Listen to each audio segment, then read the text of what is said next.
Falter-Podcasts werden durch Werbung unterstützt.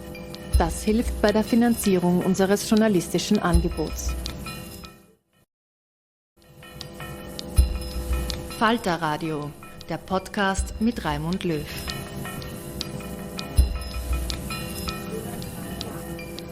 Sehr herzlich willkommen, meine Damen und Herren, im Falter Radio.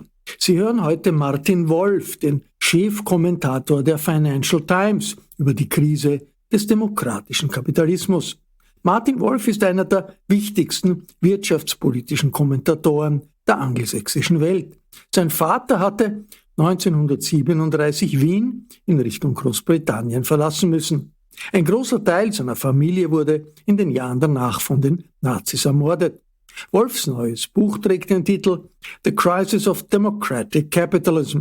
Es ist eine umfangreiche Analyse der tiefgreifenden Veränderungen der kapitalistischen Welt in den letzten Jahrzehnten, die für ihn die Basis des aufsteigenden Autoritarismus sind. Martin Wolf ist zu Gast beim Journalisten und Buchautor Robert Misik im Bruno Kreisky Forum. Vortrag und Gespräch werden auf Englisch geführt. Let me start then about the theme of this book.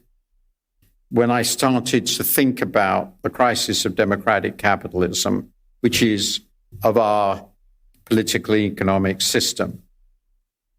And I will start with a quotation, which I found in the course of writing this book. And it was a real astonishment to me when I came across it.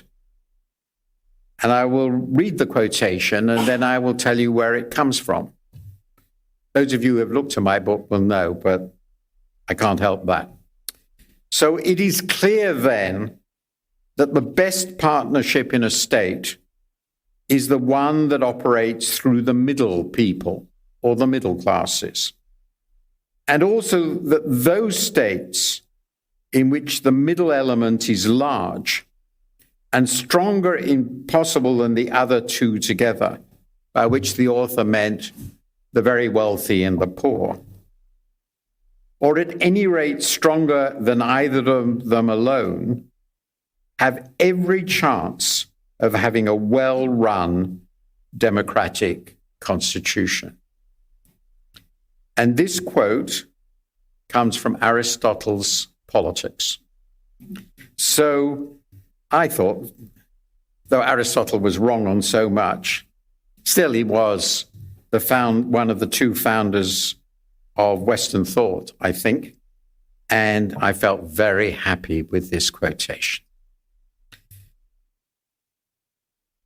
To explain why I wrote this book, I should start with my own personal history. In 1937, my father left this city for England. His immediate family managed by a miracle to escape to Palestine in 1939, but their wider family was all stuck in Poland, and apart from one young woman whom I got to know after the war, all perished. In May 1940, my mother's father, a self-made fish merchant, managed to hijack a trawler in order to take his family to England. He was one of 9. He asked his brothers and sisters to join him with their families. Nobody came. Their families also all perished. I'm not certain of the numbers, but something like 40 or 50 of my parents' aunts, uncles, and cousins were slaughtered. And this was, of course, the result of the collapse of civilization in Europe. There were, in my view, many reasons for this collapse, but important among them, I've always felt, was a profound economic failure. Above all, the Great Depression. That brought Hitler to power, of course, and we know that from the votes that the National Socialists won in Germany between 1930 and 1933. And I conclude from that, if people cannot gain a decent standard of living, a stable place in their society, a peaceful and stable order becomes almost impossible to sustain. And that is why the theme of this book, which I began as Donald Trump became president of the US and Brexit transformed my country, was so important to me. I am not, let me repeat, not saying that what happened then will happen again. I'm just saying that we cannot assume the stability of a civilized democracy, not even the most powerful, not even the United States. So let me start by talking about the democratic recession, a term which was invented by Larry Diamond of Stanford University, I've got to know very well, who is among the world's leading scholars of democracy. In a liberal democracy, a democracy characterized by individual civil rights, the rule of law, and respect for the rights of the losers and the legitimacy of the winners, fair elections must determine who holds power. Attempts by a head of government and state to subvert the election or overturn the vote are evidently treason. Yet that is precisely what Donald Trump attempted to do both before and after the last presidential elections. He failed. Decent and brave people ensured that he would fail. But to this day, despite what happened in the midterms, Trump continues to hold the loyalty of his party's base, and whether forced or not, frightened or not, he also holds the express loyalty of nearly all its presidential candidates. And meanwhile, truly conservative stalwarts such as Liz Cheney, the daughter of Dick Cheney, of all people, were defenestrated, and her crime was stating that Trump's big lie, that the outcome of the election was a lie, is a big lie.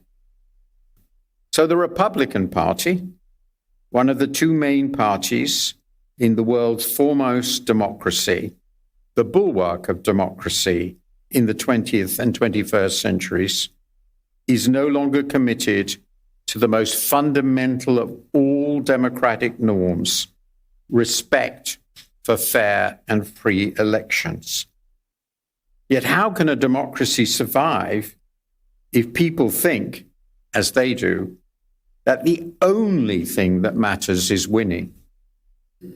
Democracy must be founded on moral values, a belief that we are all citizens in a joint enterprise. We govern through debate. We argue honestly.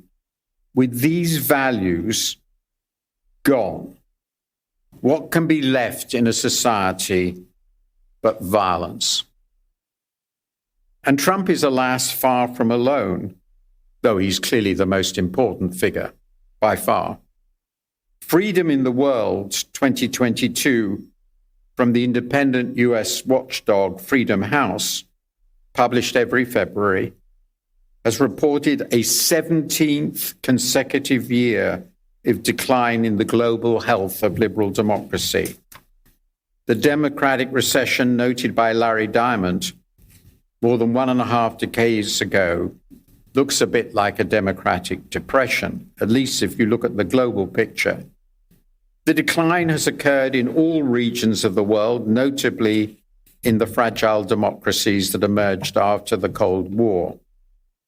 But it's also observable, to some degree or less, in core Western democracies. So with that introduction, let me now turn to how democratic capitalism was born, the mixture of some form of market economy with democracy. A very interesting database constructed, as so many of these databases are, by American academics, Polity4 database, shows that 2 centuries ago, there were no states in the world that could possibly be described as democratic, in that they had really wide franchises and elections determined who held most power. Even where Republican institutions did exist, the franchise was highly restricted on the grounds of sex, race, and wealth. In the US, for example, I discovered that in 1800, approximately 6% of the population had the vote. Then in the 19th century, in the old world and the new, franchises began to be widened and universal suffrage democracy emerged and spread in fits and starts to cover some half of the world's countries, and there were many more countries because of the collapse of the empires after 1990. But since then, they have declined once again. It did not happen everywhere, but it happened in quite a number of important countries. So why did this happen? First of all, why were democratic principles accepted by so many countries? It's worth remembering that historically, the normal way to structure economies and politics of complex society has been for power to marry wealth and wealth to marry power. The most powerful people in society were the richest. Absolute monarchs, of course, owned everything. Why then did this revolutionary change towards democracy occur at all? The answer I suggest in my book lies with the emergence of a marriage, a very complicated and tense one, between two very different partners, the liberal economy and a democratic polity. Market capitalism and democracy are, I argue, complementary opposites. They have some very important ideas in common. The most important that they have in common is they reject ascribed hereditary status. They embrace the idea that social hierarchies of rank are to be rejected. People are entitled to decide things for themselves and achieve for themselves. Market capitalism rests on ideals of the right to work, individual effort, reward for merit, and of course, the rule of law. Democracy rests on ideals of free discussion and debate among citizens when making those laws. Historically, of course, the market economy, as it began to emerge, also brought with it profound changes in our economic and social lives: urbanization, demand for a more educated workforce, the emergence of the newly organized working class, and as well as some opportunities for positive summed politics. Democracies rest on the existence of an economically independent citizenry. That was Aristotle's point. A fully socialist society, one in which the state owns everything, is inevitably a dictatorship, since the ownership of productive assets is then vested entirely in the politicians who control the state. Markets protect democratic politics from such an excessive concentration of power, but democratic politics, properly used and wielded, can also protect markets from excessive concentrations of economic power. And these are the respects in which the market economy and liberal democracy can be seen as complementary. But yet they are also profoundly opposed. Capitalism is inherently cosmopolitan. The democratic state is territorial.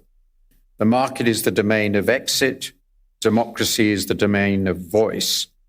The market economy is naturally inegalitarian, $1, one vote.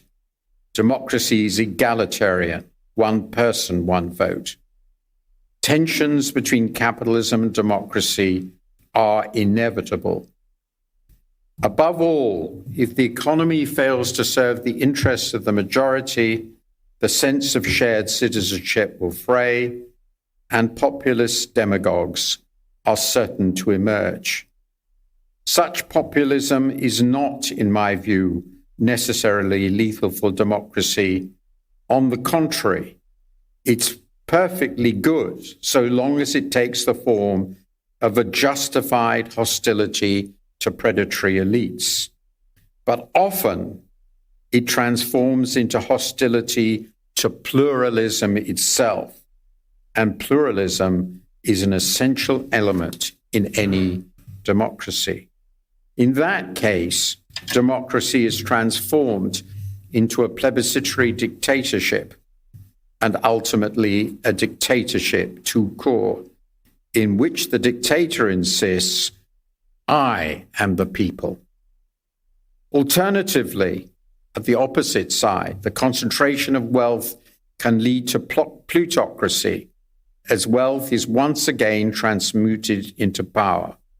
And the US of today is the most obvious example of the plutocratic turn worldwide. Indeed, it is quite likely to have predatory autocracy and corrupt plutocracy in uneasy tension.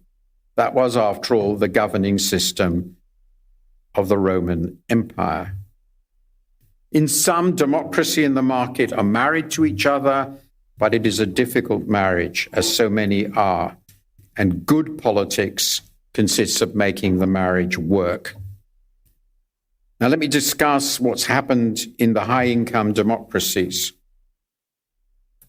Large rises in inequality over the last 3 or 4 decades and the deteriorating economic prospects of the old respectable, quote-unquote, working and middle classes in core democracies have eroded the foundations of democracy. And this has been particularly severe in the US. The fear of downward economic mobility has created status anxiety and profound political cynicism. These emotions, these angers, sources of anger, have then been diverted by clever right-wing propagandists into cultural and racial resentments, especially in ethnically diverse societies. This is, of course, not new. It has long been the foundation of the political culture of the American South. These resentments have, in my view, been greatly aggravated by the emergence of a large and discontented class of university-educated clerics dedicated to a cultural and racial transformation.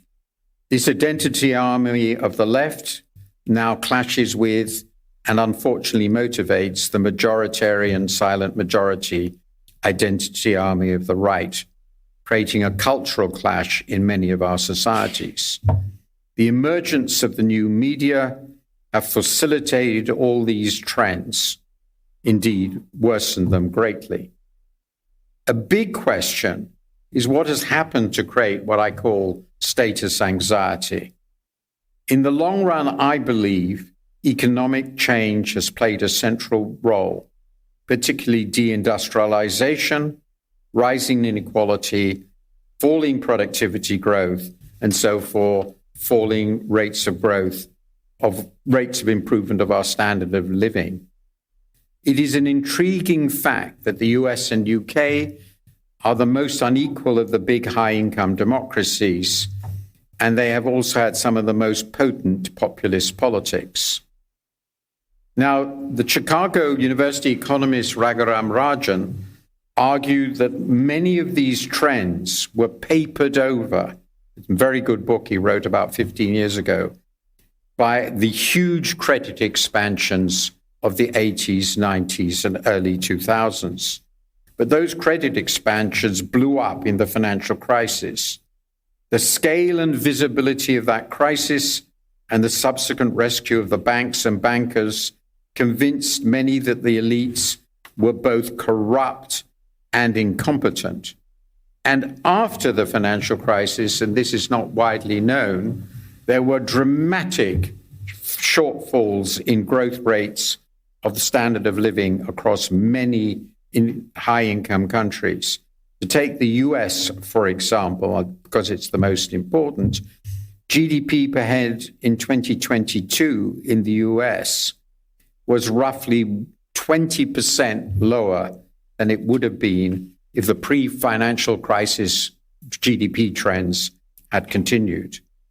And I think it was because of the financial crisis that the Republican establishment became so ripe for Trump's populist takeover.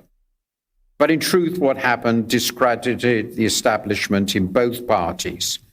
People turned against those in power and authority.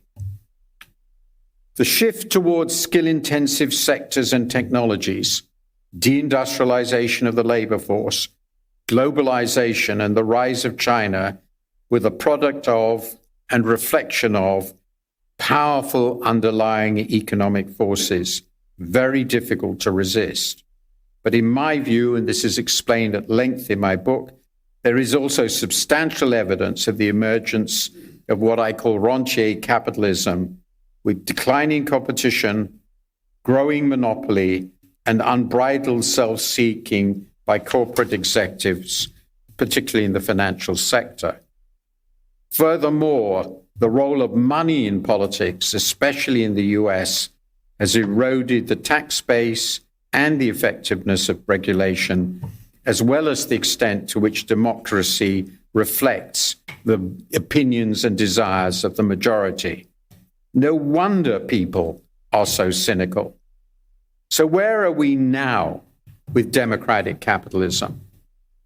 Branko Milanovic, a friend of mine and a former colleague, argues that today capitalism is alone.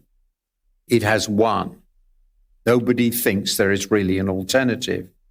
Yet the crucial question for us is what sort of capitalism has won? Is it what he calls liberal capitalism and I call democratic capitalism? Or is it what he calls political capitalism and I would call authoritarian capitalism? I argue that there are two forms of authoritarian capitalism in the world today. By far the most common version derives from a hostile takeover of democracies from within. The would-be autocrat just eats it out. He starts as a populist demagogue, it's always been a he. Features of such regimes include a narrow circle of trusted servants, promotion of and reliance upon members of the leader's family, and officials running power ministries, the security services, the Defense Department, the Department of Justice, and so forth, who are personally loyal to the leader, not loyal to the state. Plutocrats find it necessary to support the gangster in charge. Ultimately, however, they find that they survive only as cronies. The other challenger is rather different, though it has some similarities. I call it bureaucratic authoritarian capitalism, namely the Chinese system. A communist bureaucracy operating a capitalist economy can, we have learned, be self-disciplined, long-sighted, and apparently rational. But I would argue that even bureaucratic capitalism of this kind also suffers from the well-known vices of authoritarianism, especially the tendency towards corruption and crony capitalism. These failings damage both the economy and the political legitimacy of the system, and that I think explains a lot of Xi Jinping's politics and policy. Bureaucratic authoritarian capitalism is nevertheless a significant challenger to the Western system. Yet we need to remember that autocracies remain, as they always have been, bad systems. They do not have a structure of accountability. They do not have open debate. They cannot ensure the peaceful transfer of power, and they tend towards unbridled cronyism and corruption. Moreover, we should also remember that despite all the strains of today, liberal democracy has come through many challenges over the past century. More fundamentally, it is the right system. It rests on the magnificent belief in the right of people to make up their own minds and lead lives they choose within societies whose joint decisions are taken with the active consent of the government.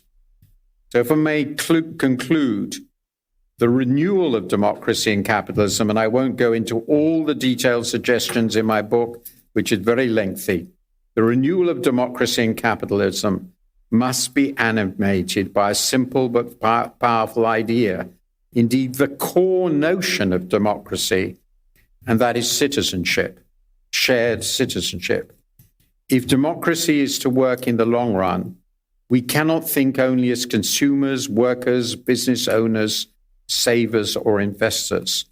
We must think of ourselves as citizens. And citizenship has to have three aspects: loyalty to democratic, political, and legal institutions, and the values of open debate and mutual tolerance that underpin them, concern for the ability of fellow citizens to live a fulfilled life, and a desire to create an economy that allows all citizens hope of a better future.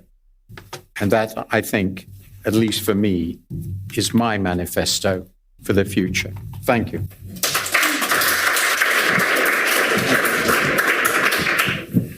Thank you, Martin, for your inspiring lecture, and especially also for the inspiring book. You said it already, it is quite lengthy, so there are a lot of elements you couldn't talk about now and you couldn't touch now, and I tried to touch some of them now in the question and answer and in this on the floor. Let's start with two, let's say, silly questions, but I know it's silly, but I'm brave enough to put them forward because sometimes one has to ask the silly questions to make the things more clear. If you're talking about the authoritarian danger, let's call it that way, of these right-wing populists, yeah, we know them all. We are here a model country. Then we also have to ask the question, why are they authoritarian? They don't call themselves authoritarian. They don't want an authoritarian system like the fascists did in the 20s or the 30s. On the other way, they are telling, oh, we are real Democrats. We are representing the will of the people. We are representing the will of the people against this allied system we are now living in.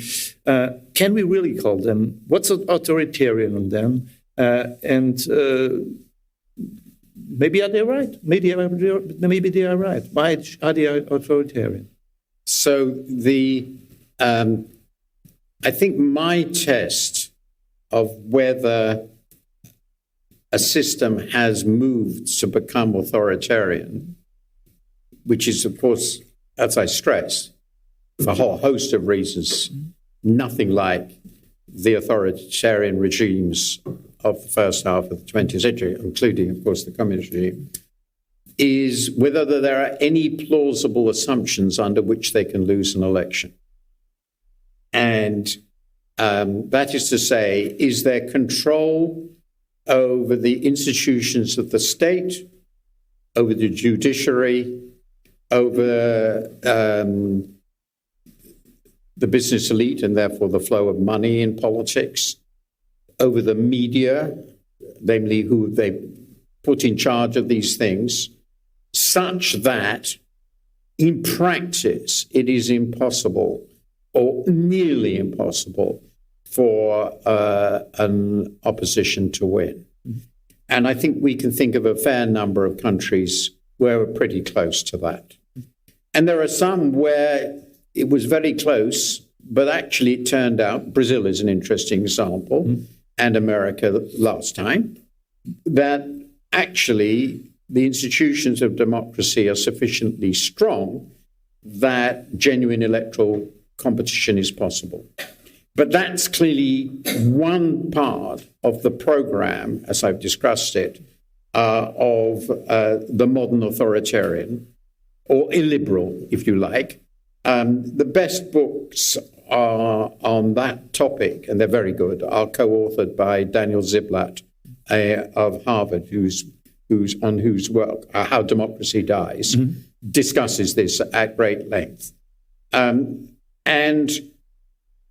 If you can't be defeated, then because you basically control the instruments of state so effectively, then I would say this has become what I call a plebiscitary dictatorship. Dictatorship may be a bit harsh, but essentially you've switched over. The second point, which I think is not quite the same as democracy, but is very important to me, I am very clear from the beginning, and partly because I think it's a protection against this sort of thing, that I'm talking about liberal democracy. And as I explained, liberal democracy includes a range of individual rights.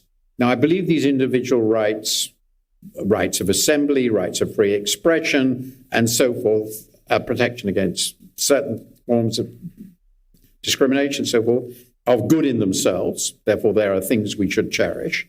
But I also think, actually, if you don't have those rights, freedom of association, protest, and so forth, the democracy becomes very thin, to put it mildly, and is on borderline on the verge of death.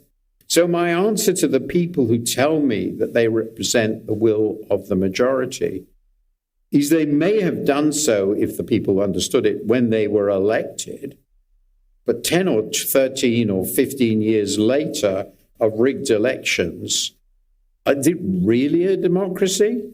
I don't want to talk about any of your neighbors. So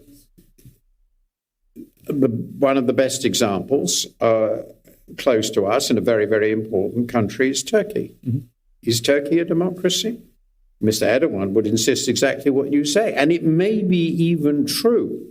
I'll add one final thing. Of course, if it is the case that you are a state which is formally democratic and the majority consistently wants an authoritarian and oppressive system of rule, then I would say they can achieve democratically the end of democracy.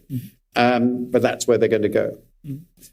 We can also talk about neighbors because the point is Hungary is very close to that, what you talked now about. Maybe Italy not yet, but these are two. I think Italy is not yet. Yeah. But the most people who know more about Hungary than I do, probably everybody in this room, would suggest that it is, and I've talked to a lot of people in the opposition, really hard to organize opposition in this country.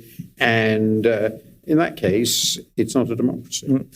Second silly question. Then afterwards, it wasn't a silly question. It was afterwards the smarter question. But this is you're talking. Your book is about the crisis of democratic capitalism, and you make a strong argument for the marriage of democracy and capitalism. That, to put it simply, the one thing couldn't be without the other, and vice versa. So we are now in the living house of a former socialist party leader who has a long history, who was Socialist Party activist for a long time, and at least at some parts of the time, the person who lived here would have asked, why shouldn't socialism be married with democracy? Well, I thought about it. I could have written a completely different book, but it would have not been a book that would have been expressed any of my comparative advantage. So I try to write mostly about things I feel I know something about. But I think it's a logical conclusion from reading my book that social democracy, which is essentially the synthesis around which post-war Europe built itself, is a very satisfactory way of combining the two. And I tend to think of the founder of social democracy. Well, we can obviously go back to the revisionists in in the German Socialist Party in the late 19th century and all the squabbles about that. And I don't want to go into that because obviously they're incredibly important. But I think of it sort of this tradition starting with Tage Erlander in Sweden. And it was immensely productive.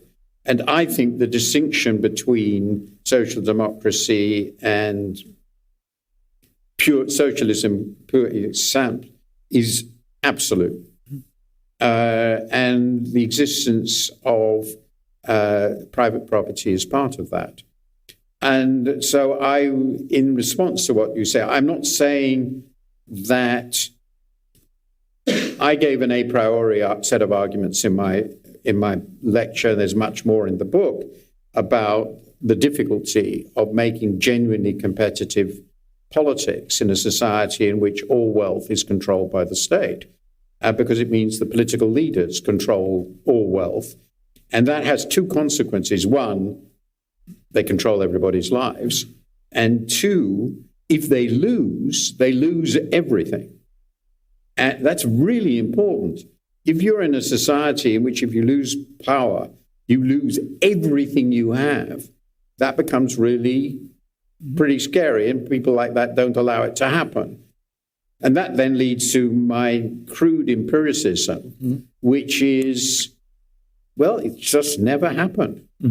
There are many different kinds of democratic societies with very different legal arrangements, substantially different legal arrangements, different structures of property, different sorts of welfare states, and all the rest of it.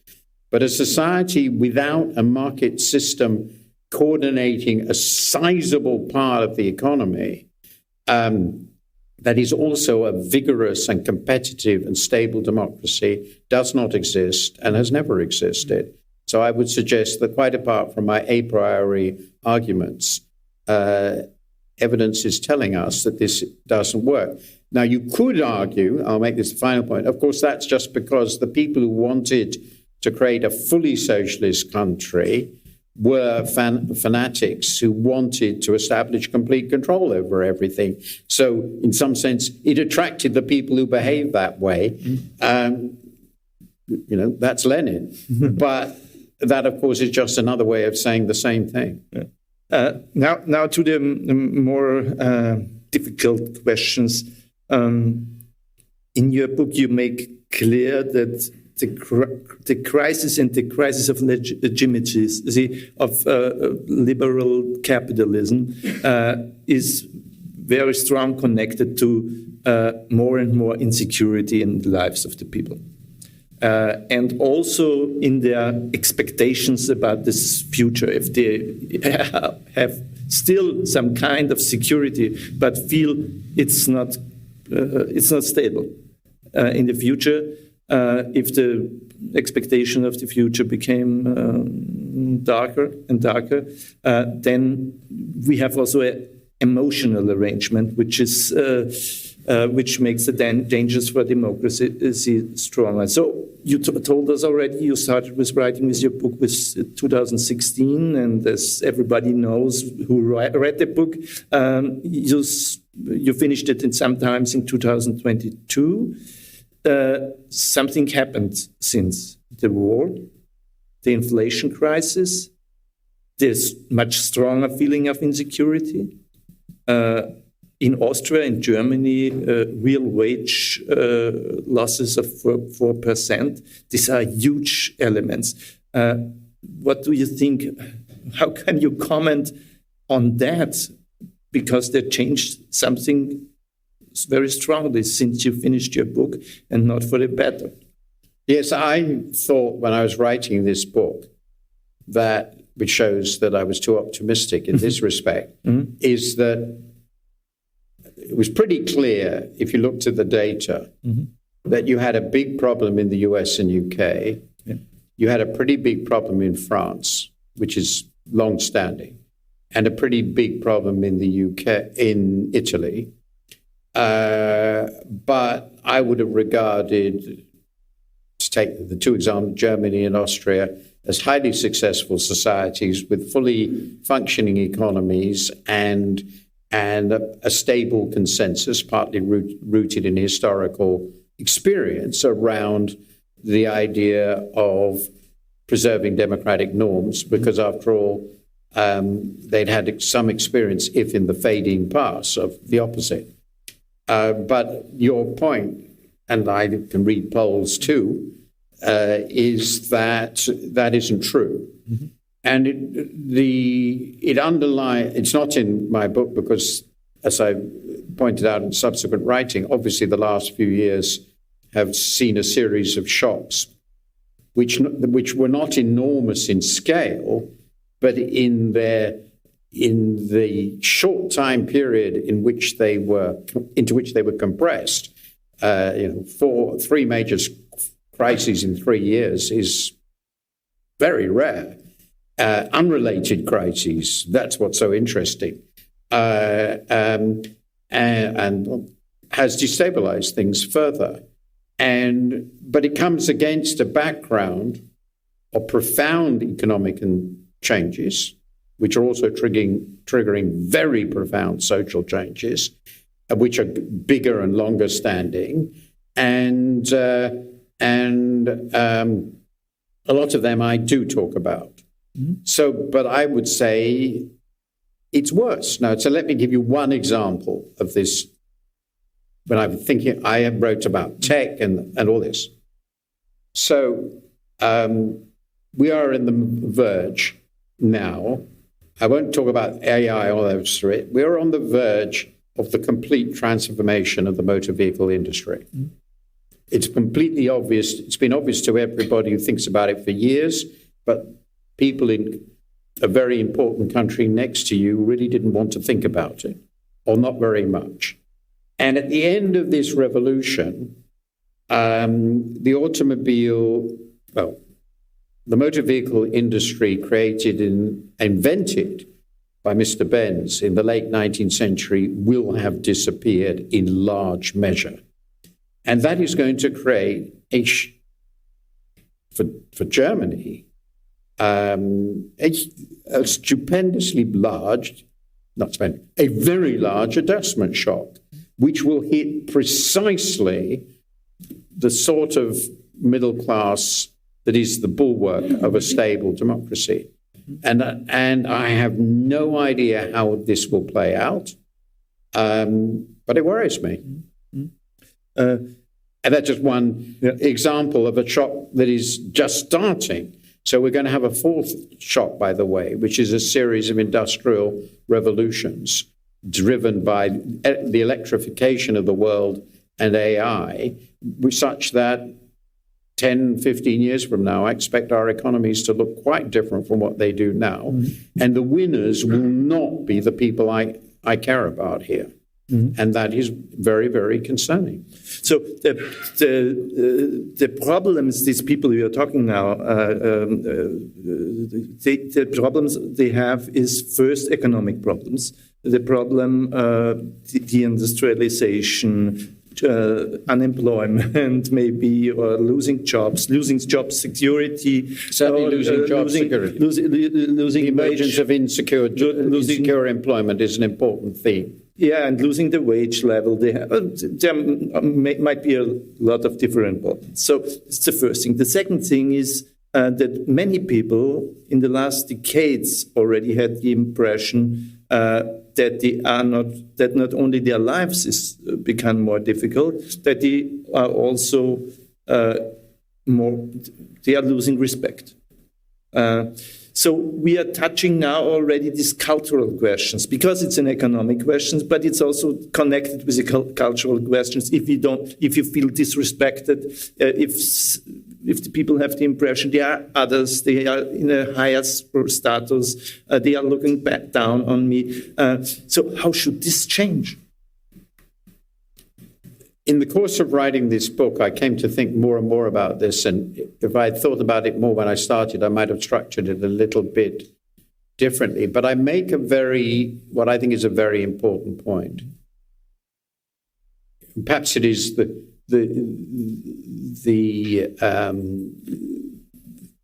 what you might call the Faustian bargain of the dynamic economy. The dynamic economy has generated, if you compare our lives with 200 years ago, obviously extraordinary rises in living standards. But it doesn't stop.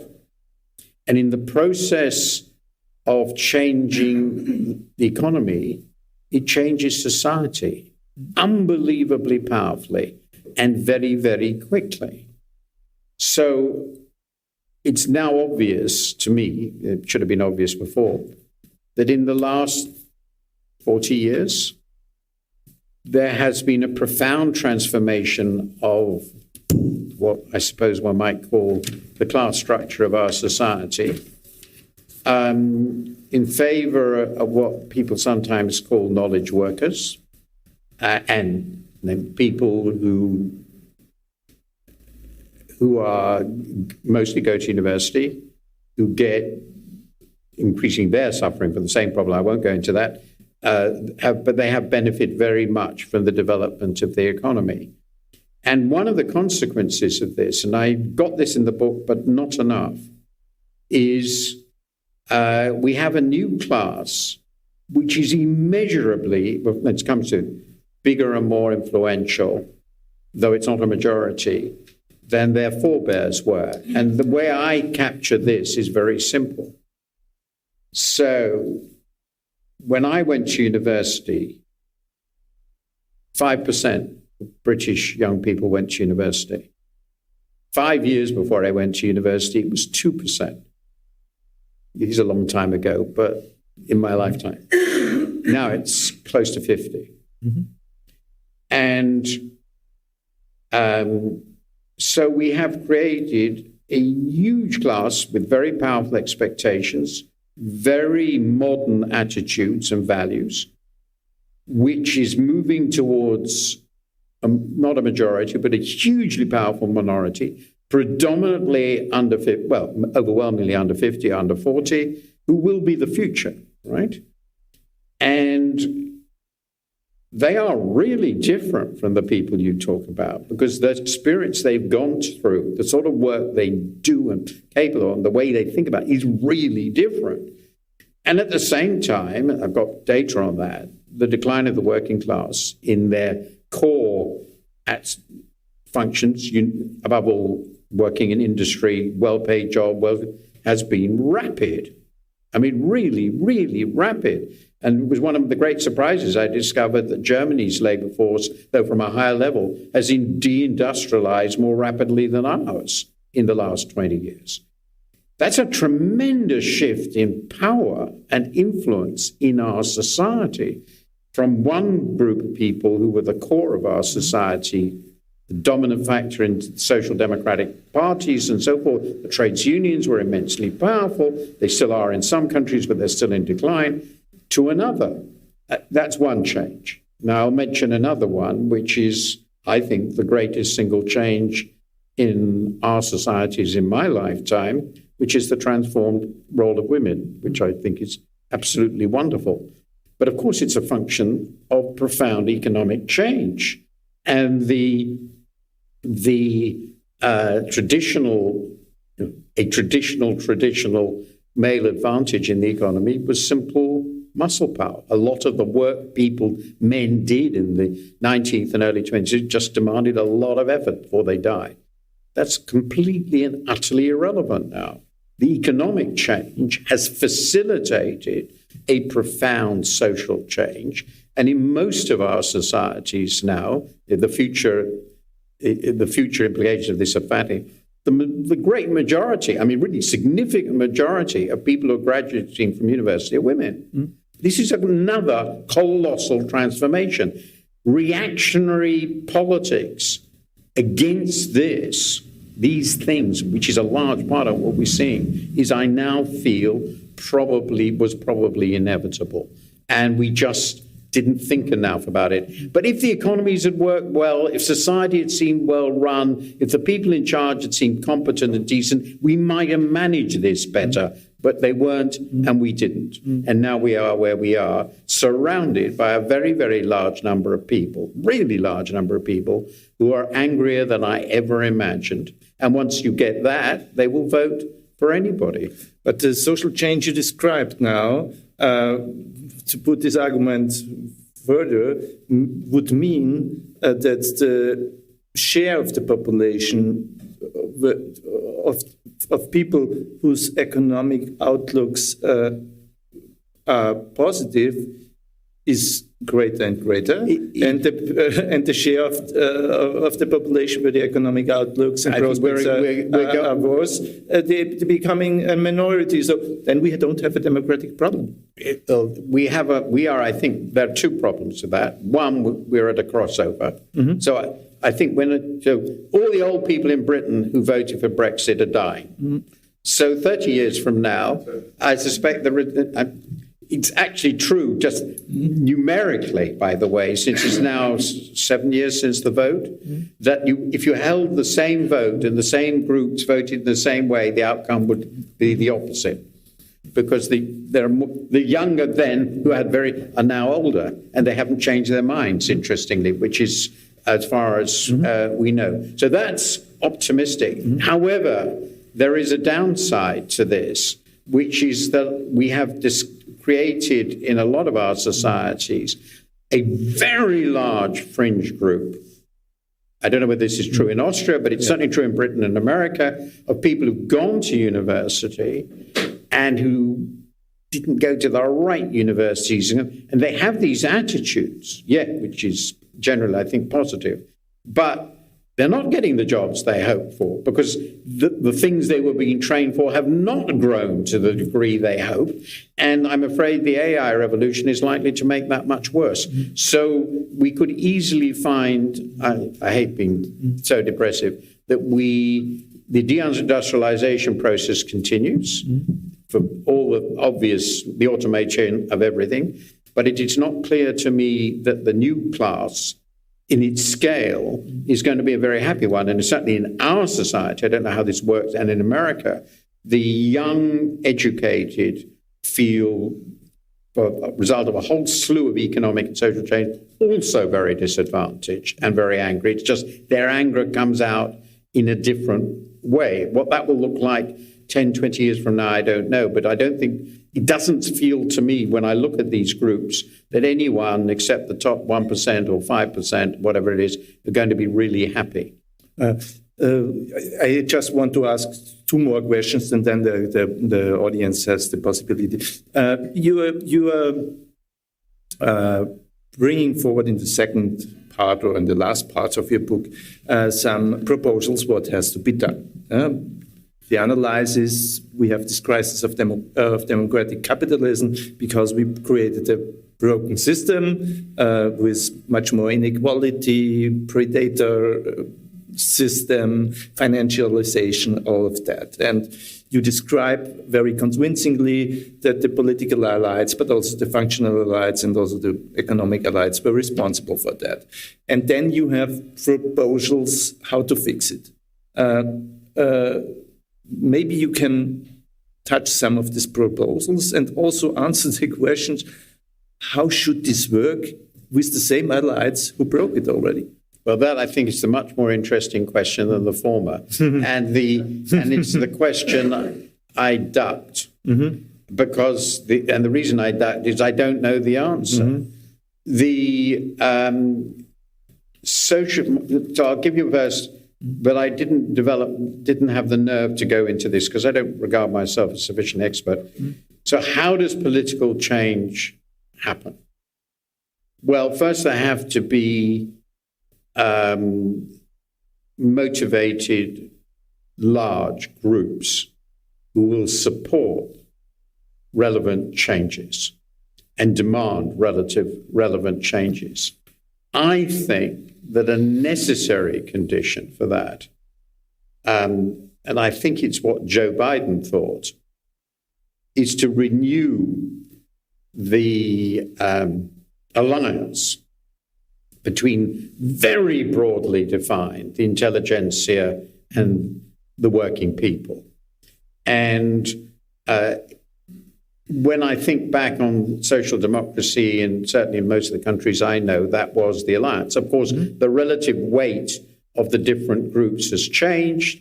But if you add the young people I talked about and the working class,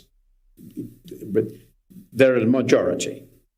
Of course, to do that, to bring them together, you have to have a program that works and gets round the problem of identity politics. Because if you're on that, you're split and you've had it. And I discussed that, and I think it's clearly what Mr. Starmer is trying to do in Britain, and it's what Biden is trying to do.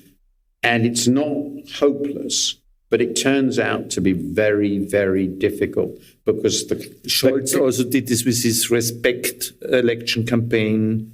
Olaf Scholz. Yes, exactly. That is the attempt. And it is, I think, to me, in terms of class structures and politics today, since there isn't a natural minority, there has to be that. And it has to downplay identity politics and pay more attention to providing people with better lives, which brings you back to in a different sense, mid-20th century politics. I think once you've decided that's what you can do, got enough support for that, there are quite a lot of things you can do, but how they will work depends very much on your starting point. So in the British and American case, we clearly need a more effective welfare state than we have. I have become more sympathetic to industrial policy. I think we need quite a lot of intervention in the labour markets to improve the way they work and to give greater security to workers. It's not a position I would have held in the past. For instance, the precariat problem that we have has to be dealt with.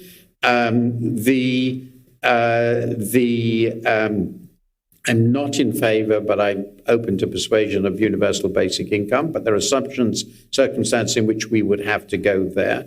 I also, this is perhaps the most radical set of proposals, I could go into those further, but that's sort of the outline.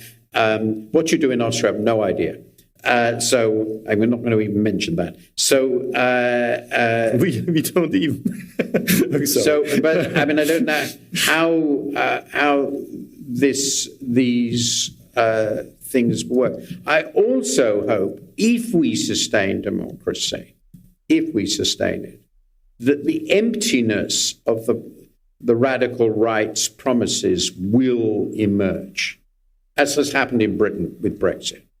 We've actually, I think, sort of regretted. All the evidence is that we've regretted it.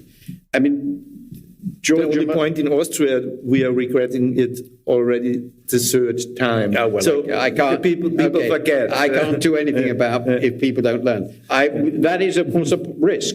But I think that Meloni will turn out to fail. I think Marine Le Pen, if she's president of France, will turn out to fail. And if there are successful elections, that might be helpful. Certainly Brexit has been helpful for the stability of Britain. There's no doubt about it. And that's why we've got Rishi Sunak and Keir Starmer, who are boring, dull people, just the sort of people I want to be in charge. So the experience might help. But the other thing I suggested, which is probably the wildest idea here, but then this has become increasingly fun, is the idea of using citizens' assemblies as ways of trying to get ordinary people engaged with the political process to lower the temperature on deeply divisive issues. And one of the best examples I gave in the book comes from Ireland, which was famously Catholic and reactionary, and was the Citizens' Assembly they established on abortion, which reached a consensus and randomly selected people over a year. And that consensus, when put in their report, became the basis of the referendum, which ended the abortion issue in Ireland. That's a fantastic achievement. I think we could have done similar things with Brexit. Now, there are lots of issues you can't do about that, but I think the idea of bringing ordinary people into the political process this way is probably part of what we need to both essentially to reduce this sense of the yawning gap between the elites who run everything and ordinary people who are the victims. We have to change that if people are to sense that democracy belongs to them. Mm-hmm. That's the last question. Is that what you meant with citizenship at the end That's of your part book? of it. Because usually people would think, or I would think, citizenship, yeah, for sure, we should be that way, but we also see from experience that civil society alone cannot fix it. You need parties that are working. Okay. You need parties where it makes sense to engage. You need political leaders also where you think, okay, they will fix it. Civil society cannot fix it for them. Of course. I mean, I think it's a mutual contract between state must care for citizens, all citizens. All citizens are really crucial. But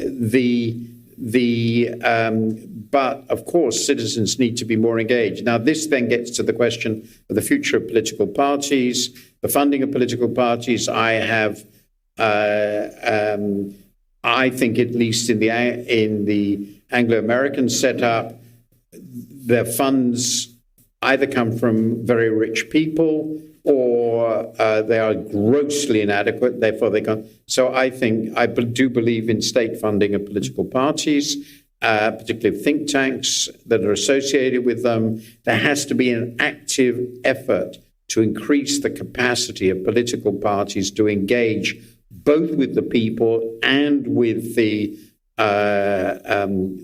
responsibilities of policy. And in our societies, Britain and America, the political parties are almost completely hollowed out. They're shells. And of course, they can't be expected to produce first-rate governments if they're shells. Der Abend mit Martin Wolf fand am 18. September 2023 im Bruno Kreisky Forum in Wien statt. Beim Kreisky Forum bedanke ich mich sehr herzlich für die Zusammenarbeit. Wolfs Buch The Crisis of Democratic Capitalism können Sie im Falter Buchversand bestellen. Ich verabschiede mich von allen, die uns auf UKW hören. Grundlegende Überlegungen zu Trends und Widersprüchen unserer Gesellschaft können Sie regelmäßig im Falter lesen. Daher ist ein Abonnement des Falter eine gute Idee. Alle Informationen finden Sie im Internet unter der Adresse abo.falter.at. Ursula Winterauer hat die Signation gestaltet. Philipp Dietrich betreut die Audiotechnik im Falter. Ich verabschiede mich im Namen des gesamten Teams. Bis zur nächsten Sendung.